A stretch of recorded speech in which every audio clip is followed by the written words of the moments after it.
Hi everyone, welcome to a quick editing video of this waterfall by using Lightroom. This is called a crabtree waterfall located somewhere in near Blue Ridge Mountain, North Carolina. This was taken during fall 2021. So let's get started with the editing.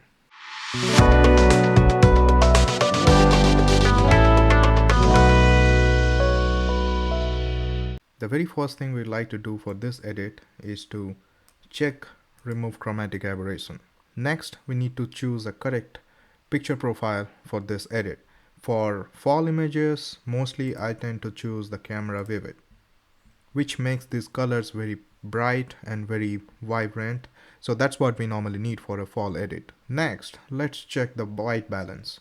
We can choose the option auto, where Lightroom kind of makes the auto white balance adjustment. Sometimes is good, but in this case I don't prefer it. Reason being, if you see the waterfall, they have become green because the tint has been reduced from the default. Also, the temperature has been reduced, which makes these color kind of change. These were kind of orange, but now it looks a bit yellow. So let me go ahead and do a custom white balance adjustment.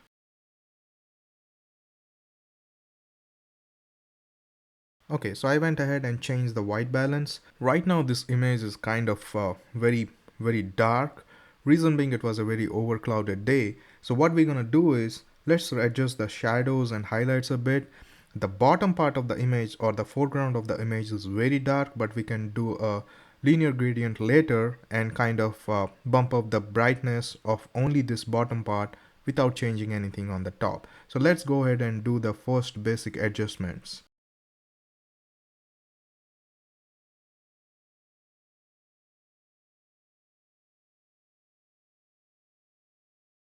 Okay, so this kind of makes the image pretty decent now, so that as we have bumped up the shadow, now we have a lot of details in the foreground, and also I have reduced the highlight so that we don't have any clipping happening in the top part of the image, which is very bright already. Next thing, let's play around with the texture or the clarity. In this scenario, I'd like to reduce the clarity a bit. Okay, that looks good. Saturation and vibrance. I normally don't like to increase the overall saturation. Rather than that, we can just select a particular colors and we can play around with the colors and their saturations and all in the next stages with the HSL panel. Right now, let's bump up the vibrance a bit. Okay, so that looks good. Now the next I'd like to do is just to do a basic tone curve adjustment. What I have done here is just did a basic S-curve, but I raised the blacks a bit so that we have some details in the foreground, which is already dark. Now, anytime we raise the blacks, it kind of reduces the contrast a bit. So let's go ahead and improve the overall contrast a little bit. I think, yeah, that should be good. Now, the main thing that we would like to do for mostly any landscape images and very importantly for fall images is to correct the color calibration. We have three different primaries. We have red primary, green primary, and blue primary. In my experience, normally for fall images, I tend to play around with the blue hues, just to make it more vibrant. So now you can see if I reduce it, all these colors kind of change into orange. So I'm going to go ahead and adjust these colors and make it look neutral or true to the nature that when we experience this scene. Okay, I did some basic adjustments on the color calibration. So what I did is just reduce the blue primary a bit and also increase the saturation, which kind of made the oranges very bright. To adjust the same, I kind of increase the green green primary and reduce the red primary. Now, the calibration section is a very powerful thing, so we need to be really careful when we are, moving the sliders. We don't want to overdo things. So let's do a quick before and after of just the calibration. So this was before and this is after. So you can see there is a very subtle change on the color and which makes the scene very vibrant. So let me zoom over here. Okay, so I have zoomed it a bit Now let's see a before and after. So this was before. You can see everything was kind of yellow with some hints of green in it. And now after just the color calibration, now if you can see, we have a lot of orange going on, and this is how I experienced this scene. It was a very vibrant orange. I think it was during the peak season of the fall, at least around in that area. So I think this adjustment is true to its nature. After this, the next thing we would like to do is to give some sharpness. I don't think we need a lot of sharpness in this, but let's bump up the sharpness a little tiny bit. And masking, yeah, so masking is very important when we are giving the sharpness. So we don't want to sharp the entire image. Rather, I just change the masking slider and hold Alt key and increase the sliders to a bit where I'm applying the sharpness only to the places that I want. So anything that has white is where the sharpness is being applied. I think this is good. This image doesn't have a lot of noise, but let's give some basic noise correction, about 20.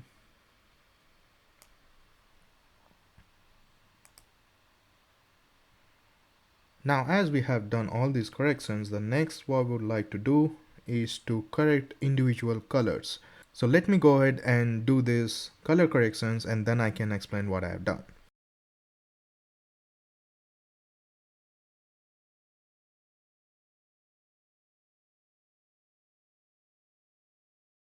So I have done some color corrections. For hues, only thing that I changed is the greens. I kind of made it a little bit more greener because we have a lot of green over here, which looks very dull, or kind of dark and dim. This is still the same, but later stages we can just select a mask on this, and maybe increase the exposure or shadows or the saturation just for the greens. But that's the later stage. So for saturation, I have bumped up all the fall colors a little bit, without just in this slider, without just increasing the saturation of the whole image. I kind of selectively added saturation to only selected colors that we have going on in this image. Same thing, I just increase a little bit of luminance. Now it's not always needed to increase the saturation or the hue or the luminance for fall color scenes. In particular, this scene, it's kind of a dark because it was a very cloudy and a rainy day. That's why I have kind of increased the individual colors a bit so that we can see more colors in the scene. So at this point, we have kind of done some basic adjustments. Let me quickly show you a previous before and after screen over here. So this is how we have had it from the camera, and this is how we have came up with just basic adjustment. Now what we are going to do is just do some selective adjustments or edits on this image. Mainly this bottom part of the image or the foreground is very dark. So what I'm going to do now is just do a linear gradient mask in the bottom part and kind of do it over, cover the entire bottom, and increase the shadows, exposure, and temperature a bit. The main idea of this linear gradient or the mask over here is to make sure this bottom kind of matches to the top in terms of brightness or the temperature. So let me go ahead and do those settings first.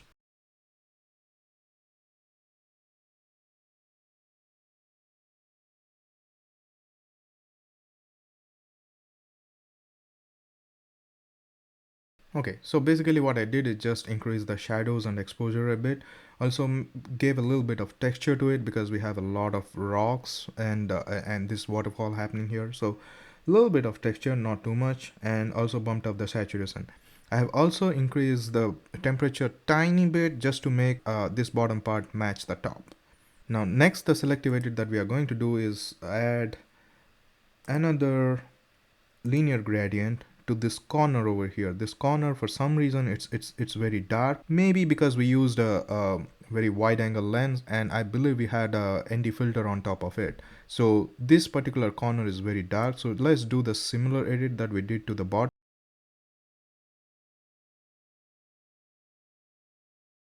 So I did similar edit to what we did to the bottom part of the image, just to make sure this corner matches to the other parts of the image.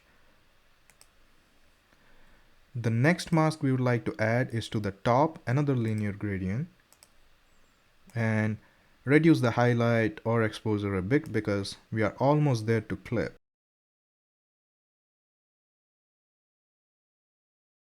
Okay, so that kind of balances our image from top to bottom.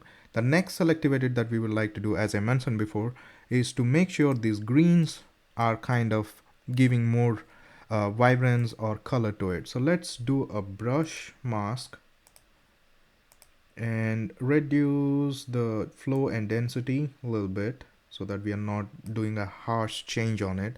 And let's go ahead and paint on this. I have not selected the auto mask, so let me go ahead and select all the greens first.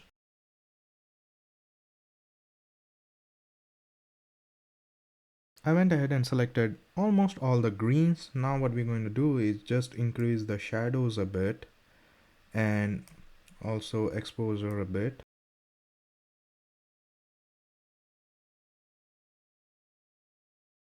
Okay, I think that's a good point. So let's see how it was looking before and after. So this is the brush. I'm kind of hiding the mask so you can see all this.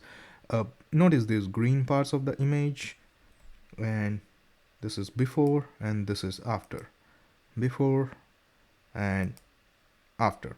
As you can see, we have kind of gave a little bit more details to all these greens.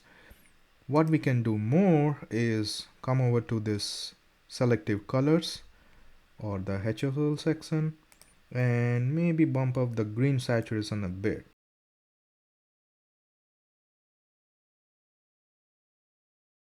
Okay, so that's pretty good. So this is how we can just, emphasize on one color and try to increase the brightness or the saturation only for one color. The last selective edit that I would like to do is take another brush, and this time I'm just trying to highlight all this waterfall or all the water, make it a little bit bright so that it attracts the viewer's attention. Also give a little bit of a highlight and little bit of dreamy vibe to it. So let me go ahead and select roughly all the waterfalls.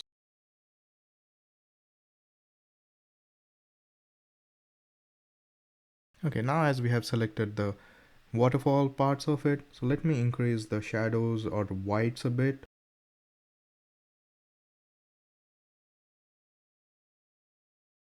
Okay, so I went ahead and did some edits.